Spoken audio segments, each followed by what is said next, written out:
Good morning all of you. हम BMP 9th semester के विद्यार्थी आप सभी का स्वागत करते हैं, अभिनंदन करते हैं। सर जैसा कि मालूम है विधि के पाठ्यक्रम में मूड कोड जैसा सब्जेक्ट शामिल किया गया है। मूड कोड सब्जेक्ट का उद्देश्य है बच्चों को कोड की कार्रवाई की जानकारी देना, जिससे समझ और उसका नियम कानून को जान सके। जैसे ये केस है वो छत्तीसगढ़ राज्य बनाम गोवर्धन दास, यह केस जिला सत्र न्यायालय रायगढ़ का है। इसके बाद के तथ्य जैसा कि गोवर्धन दास गुरवारी बाई और मृतिका कीर्तिमान ग्राम छोटे मुंडपार खरसिया जिला रायगढ़ के निवासी हैं। गोवर्धन दास और गुरवारी बाई पर यह आरोप है कि गुरवारी बाई और गोवर्धन दास ने मिलकर मृतिका कीर्तिमान को दहेज के संबंध में प्रताड़ित किया, जिससे तंग आकर उसने आत्महत्या कर ली, जिसके तहत भारतीय दंड संहिता की धारा 304 बी और धारा 24 के अधीन अपराध चलाया गया। इसके मुख्य किरदार जिसमें नाटक के रूप में हम प्रस्तुत करने जा रहे हैं, इसके किरदारों के नाम निम्नानुसार हैं। जज पे हैं दीपक बघेल, लोक अभियोजक साहिल दरिया, बचाव पक्ष प्रकाश यादव, चपरासी विजय दास, रीडर श्रवण मोले, गवाह माती दास, रोहित निराला, लोकेश्वर दास, देवेंद्र बघेल, गवाह ज्योति, गवाह डॉक्टर अनमोल यादव और सब इंस्पेक्टर मोहम्मद शाहबाज, अतिरिक्त पुलिस अधीक्षक सूरज मिरी। धन्यवाद।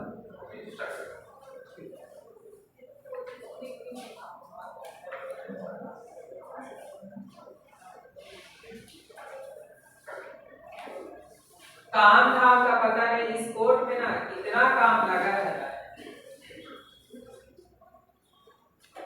लगभग लगता है साहब समझाने का समय हो रहा है।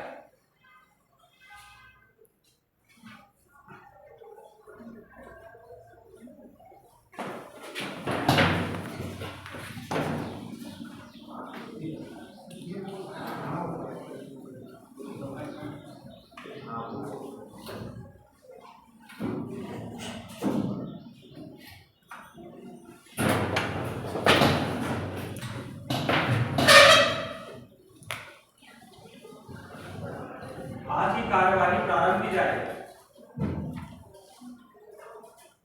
सर, आज महत्वपूर्ण प्रकरण है जो कि शासन विरोध गोवर्धन दास महंत व अन्य का है।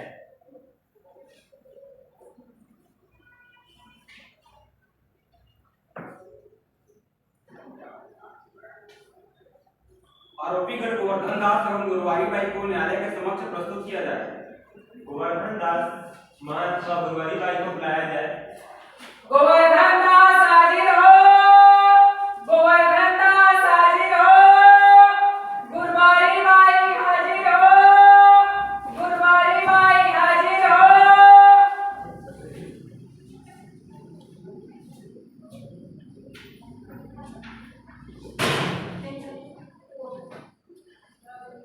क्या नाम है तुम्हारा? मेरा नाम गोवर्धन दास है साहब। तुम्हारा क्या नाम है?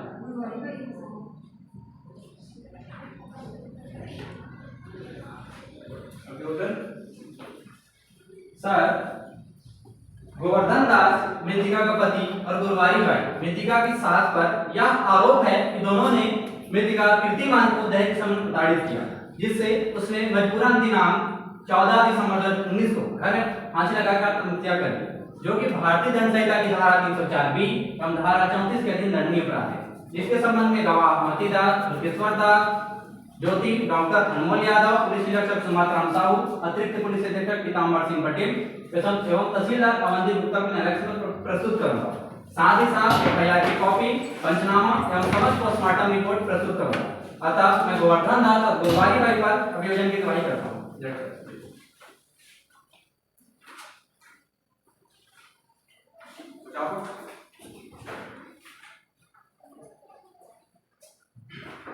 माननीय न्यायालय के सामने लोक अभियोजक द्वारा लगाए गए समस्त आरोप मनगढ़ंत एवं बेबुनियाद होते हैं, जिसे देखकर मेरे क्लाइंट द्वारा प्रथम दृष्टया कोई अपराध प्रतीत नहीं होता है, क्योंकि गवाहों के बयान और एफआईआर रिपोर्ट में देरी होना इस बात का प्रमाण करता है कि मेरा क्लाइंट बेगुनाह है। अतः मैं न्यायालय से दरख्वास्त करता हूँ कि मुलजिम गोवर्धन दास और मुलजिमा गुरवारी बाई को उन्मोचित किया जाए। That's all.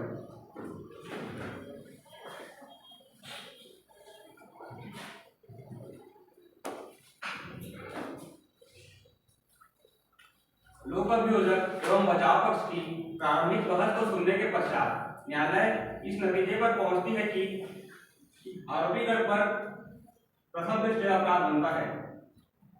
तुम पर यह आरोप है कि तुमने कृतिका कीर्ति महान को दहेज के लिए प्रताड़ित किया, जिससे इस मानसिक प्रताड़ना से तंग आकर उसने फांसी लगाकर आत्महत्या कर ली, जो कि भारतीय दंड संहिता की धारा 304 एवं धारा 34 के अधीन दंडनीय है।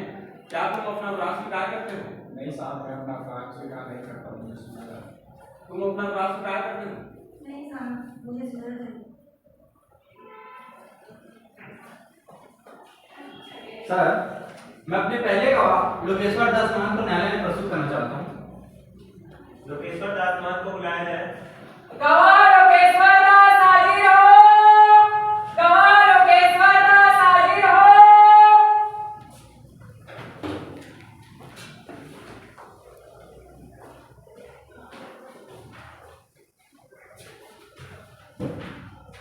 क्या नाम है आपका? लोकेश्वर दास महंत है साहब। क्या आप आरोपीगढ़ को पहचानते हो? जी हाँ। आरोपीगढ़ से आपका क्या रिश्ता है? आरोपी गोवर्धन दास मेरा दामाद लगता है और आरोपी गुरुवारी भाई मेरे समधन है। क्या मृतिका ने आपको दहेज प्रताड़ना के संबंध में कोई बात बताई थी? जी हाँ। आरोपीगढ़ परिवार द्वारा फ्रिज और मोटरसाइकिल की मांग करते थे तथा मेरी पुत्री की मृत्यु के 3 दिन पहले टीवी बिगड़ जाने की बात बताई और बोली कि मेरे परिवार वाले दहेज में दिए सामान टूट फूटाई करके प्रताड़ित कर रहे हैं और बोली गई कि कम से कम टीवी बदल दीजिए। तब मेरे द्वारा आरोपीगण को नया टीवी दिया गया। मृत्यु की जानकारी आपको कैसे प्राप्त हुई? मेरे बड़े भाई महती दास ने फोन करके बताया कि कीर्ति ने फांसी लगा ली है, तब हम लोग उनके घर पहुंचे। जब आप लोग घर के अंदर गए तो आप लोगों ने क्या देखा? जब हम लोग घर के अंदर गए तो मेरी पुत्री कीर्ति अपने कमरे के छत के हुक में साड़ी से फांसी लगाकर लटक गई।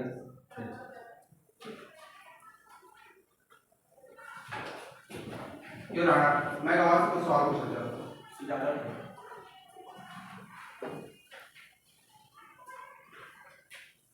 आप बताइए कि शादी से पहले आरोपी के परिवार वालों से आप लोगों ने कितनी बार मुलाकात की होगी? शादी से पहले आरोपी के परिवार वाले से 2-3 बार मुलाकात हुई है। क्या कहना सही है कि उक्त मुलाकातों में आरोपी के परिवार वालों द्वारा किसी प्रकार के दाज दहेज मांगी गई थी? नहीं सर, किसी भी प्रकार की दाज दहेज की मांग नहीं की। क्या शादी के समय या शादी के बाद जब आपकी बेटी व दामाद आपके घर आते थे तो आपके दामाद द्वारा किसी प्रकार के दान दहेज मांगी गई? नहीं साहब, शादी से पहले या शादी के बाद जब भी मेरी बेटी दामाद घर आते थे तो मेरे दामाद द्वारा किसी भी प्रकार की दहेज का मांग नहीं करता था। योर ऑनर, पॉइंट नोट किया जाए। क्या घटना दिनांक को आपने तहसीलदार के समक्ष बयान दिया था? जी हाँ, मैं बयान दिया था। क्या आपने इस बयान में दहेज प्रताड़ना के संबंध में कोई कथन किया था? मैंने इस संबंध में कोई कथन नहीं किया सर।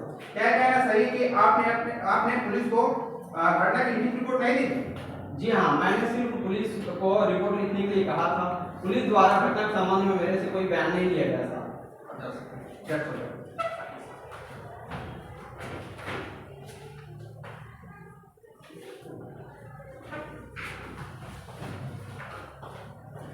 सर, मैं अपने अगले गवाह महती दास को न्यायालय में प्रस्तुत करना चाहता हूँ। महती दास को बुलाया जाए। गवाह महती दास हाजिर हो। गवाह महती दास हाजिर हो।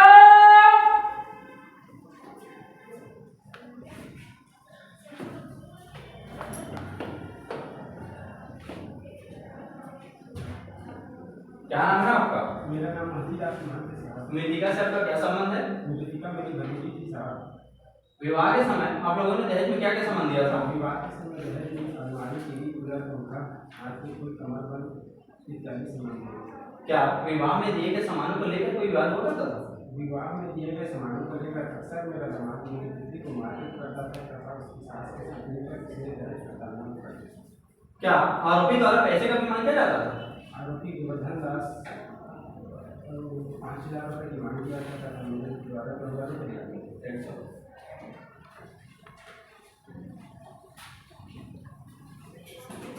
योर ऑनर, मैं गवाह से कुछ सवाल पूछना चाहता हूँ। इजाजत है।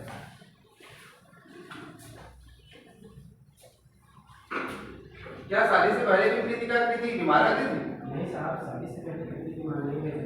क्या कृतिका की शादी एक ही जाति समाज में होने के कारण हुई थी? जी हाँ सर। क्या आप लोगों द्वारा दहेज की मांग को लेकर संबंध में आपने अपने जाति समाज में कोई शिकायत दर्ज करवाया था? नहीं साहब, इस संबंध में कोई शिकायत नहीं की। क्या तहसीलदार द्वारा कोई आपका बयान लिया गया था?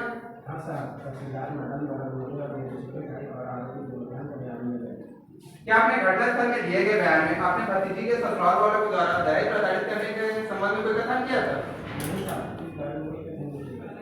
क्या यह कहना सही है कि उक्त बयान में आपने अपनी भतीजी और उसके ससुराल के बीच लड़ाई झगड़ा होना नहीं बताया था?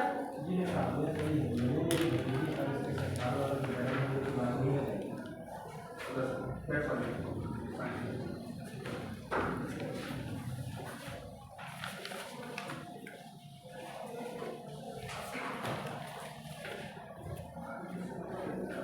सर, मैं अपने अगले गवाह ज्योति बुलाना चाहूंगा। पुलिस निरीक्षक ज्योति को बुलाया जाए। गवाह ज्योति हाजिर हो। गवाह ज्योति हाजिर हो।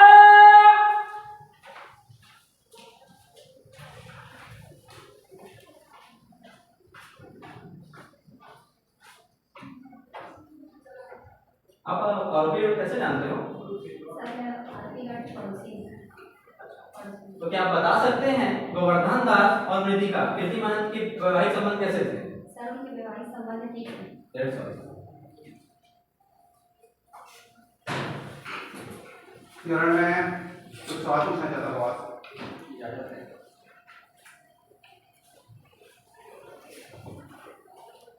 अब यह बताइए कि आप आरोपी के परिवार वालों द्वारा मृतिका को कुछ प्रताड़ित किया जाता था? ये नहीं सर, मेरे सारा कोई बात नहीं। आरोपी और मृतिका के बीच लड़ाई झगड़ा कभी देखा है आपने? नहीं सर। That's all.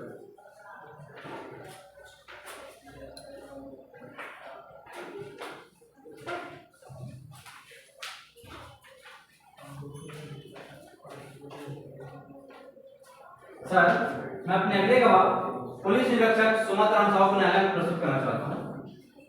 पुलिस निरीक्षक सुमंत राम साहू को बुलाया जाए। पुलिस निरीक्षक सुमत राम साहू हाजिर हो।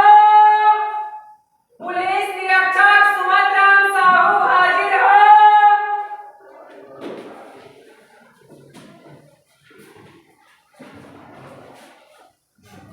इंस्पेक्टर साहब बताइए, आपने एफआईआर रिपोर्ट कब दर्ज किया था? सर मैंने 12 जनवरी 2020 को आरोपी गोवर्धन दास और आरोपी गुरुवारी भाई के विरुद्ध भारतीय दंड संहिता की धारा 304 और धारा 34 के अधीन अपराध दर्ज किया। घटनास्थल तक पहुंचकर आपने क्या किया? सर मैंने घटनास्थल पर पहुंचकर मैडम तहसीलदार के समक्ष घटनास्थल का नक्शा तैयार किया और पंचनामा तैयार किया। उसके बाद फिर मृतिका कीर्ति के शव को पोस्टमार्टम के लिए शासकीय अस्पताल घर से भिजवा दिया।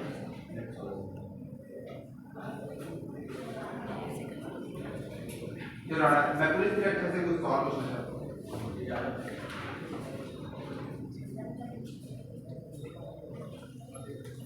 क्या यह कहना सत्य है कि मृतिका की मृत्यु 14 दिसंबर 2019 को हुई थी? जी सर, ये कहना सत्य है। क्या तहसीलदार द्वारा मौके पर भी माती दास और मुकेश्वर दास का बयान लिया गया था? जी सर, मौके पर बयान लिया गया। क्या आपने बयान को पढ़ा था? हाँ सर, मैंने बयान पढ़ा। उक्त बयान में दहेज प्रताड़ना संबंध में कोई कथन किया गया? नहीं सर, इस मामले में कोई कथन नहीं है। क्या यह कहना सही कि घटना के संबंध में मृतिका के पिता एवं अन्य परिवार वालों द्वारा कोई लिखित शिकायत दर्ज नहीं करवाई गई थी? हाँ सर, ये कहना सर, कोई भी शिकायत नहीं दर्ज नहीं हुई। क्या आपने घटना दिनांक को मुकेश्वर दास और माती दास का बयान लिया था? नहीं सर, घटना दिनांक को मैंने बयान नहीं दिया। That's all.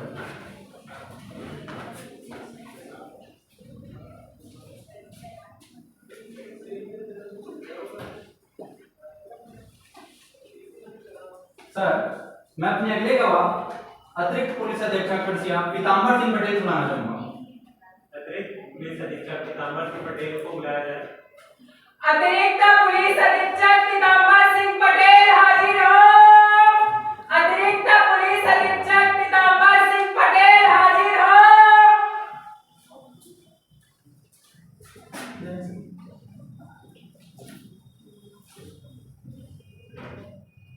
क्या आपने ही आरोपी को गिरफ्तार किया था? जी सर, मैंने गिरफ्तार किया। आरोपी लड़का आपने किस आरोप में गिरफ्तार किया?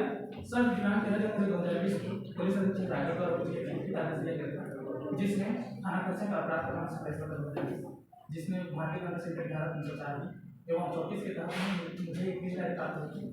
उक्त गिरफ्तारी प्राप्त होने पर मैंने 14 जनवरी 2020 को मुकेश्वर दास आरोपी गोवर्धन दास एवं गुरुवारी भाई को गिरफ्तार किया, जिसकी सूचना मैंने गुरुदास को दी। क्या आपने गवाहों का बयान लिया था? मैंने विवेचना के दौरान गवाह मुकेश्वर दास महंत एवं मातीदास महंत का बयान 21 जनवरी 2020 को लेकर संपूर्ण विवेचना पश्चात मैंने न्यायालय में अपना प्रस्तुत किया।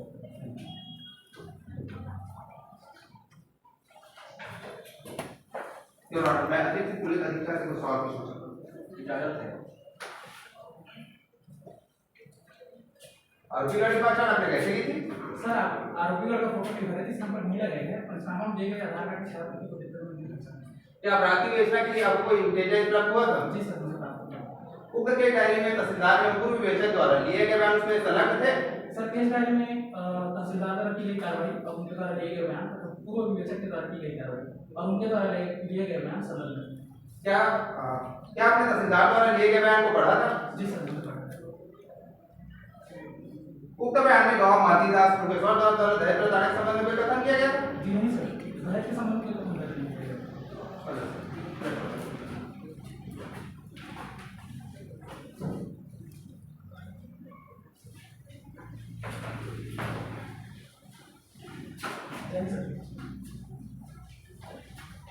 सर, मैं अपने अगले गवाह तहसीलदार अवंती गुप्ता को बुलाना चाहूंगा।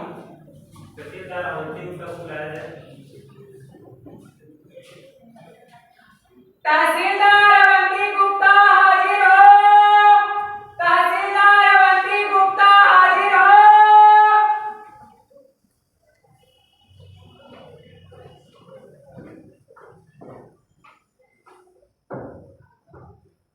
क्या नाम है आपका?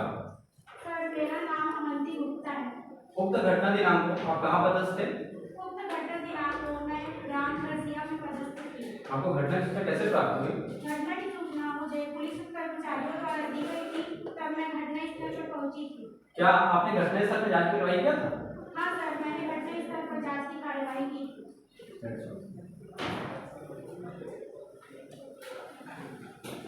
योर ऑनर, मैं तहसीलदार मैडम से कुछ सवाल पूछना चाहता हूं।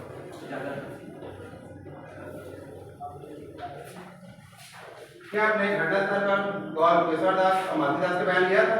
हाँ सर, मैंने घटना स्थल पर लोकेश्वर दास और महती दास का बयान लिया था। क्या उस बयान में गवाह ने मृत्यु का कारण दहेज प्रताड़ना बताया था? जी नहीं सर।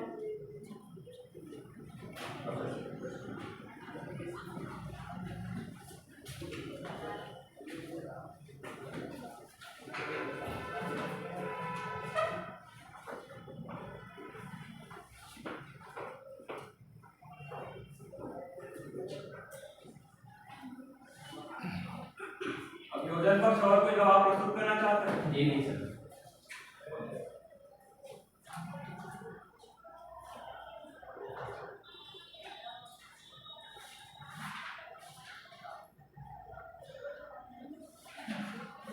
तो धनदास, तुम्हारी पत्नी के किसी बात को लेकर विवाद हुआ था? इस घटना के संबंध में कुछ कहना चाहोगे? प्रकरण में बहस आरंभ की जाए।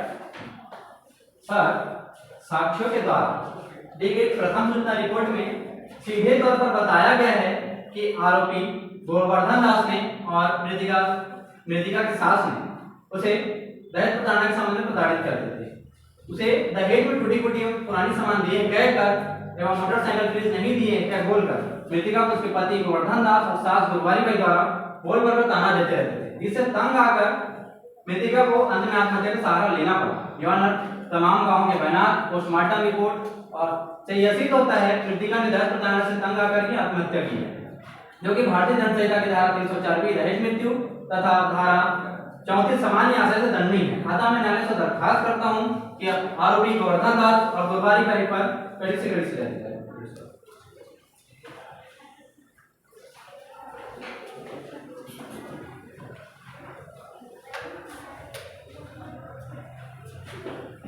सर, पुलिस निरीक्षक के बतानुसार घटना दिनांक 14 दिसंबर 2019 को हुई, लेकिन मृतिका के परिजनों द्वारा इसकी रिपोर्ट कुल 1 माह बाद अर्थात 13 जनवरी 2020 को दर्ज कर दी, जिससे यह साफ पता चलता है कि परिजनों द्वारा इस घटना के मन घड़त कहानी बनाकर न्यायालय के सामने प्रस्तुत किया जा रहा है। और इस तहसीलदार द्वारा लिए गए बयान से यह साफ पता चलता है कि मृतिका की मृत्यु दहेज प्रताड़ना के संबंध में नहीं हुई। योर ऑनर, मेरे क्लाइंट ने कभी भी ना तो मृतिका को दहेज प्रताड़ना के संबंध में प्रताड़ित किया है और न ही कभी उसे मारपीट की है। सर, अभियोजन पक्ष ने आरोप सिद्ध करने के लिए कोई ठोस साक्ष्य न्यायालय के सामने प्रस्तुत नहीं कर पाया है और जिससे संदेह प्रतीत होता है और संदेह का लाभ हमेशा अभियोग पक्ष में न्यायसंगत होता है। अतः मैं न्यायालय से दरख्वास्त करता हूँ कि मुलजिम गोवर्धन दास और मुलजिमा गुरुवारी बाई को उन्मोचित किया जाए। That's all.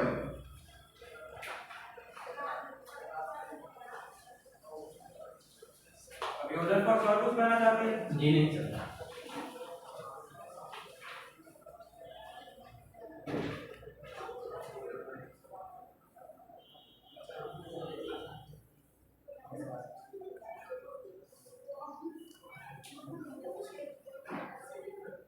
तमाम गवाहों के बयान, पोस्टमार्टम रिपोर्ट एवं दोनों पक्षों को सुनने के पश्चात न्यायालय इस नतीजे पर पहुंचती है कि लोक अभियोजक द्वारा युक्तियुक्त संदेह प्रमाणित करने में असफल रहा है। इससे यह पता चलता है कि आरोपीगण ने धारा 304B एवं धारा 34 के अधीन कोई अपराध नहीं किया।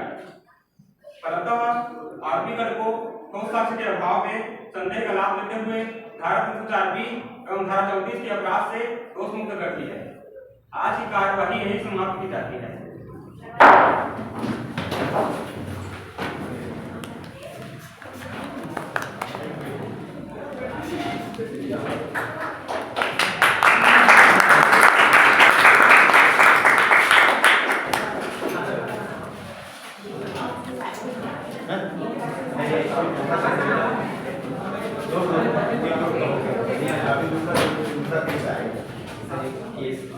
गोवर्धन दास सब लोग आ रहे हैं?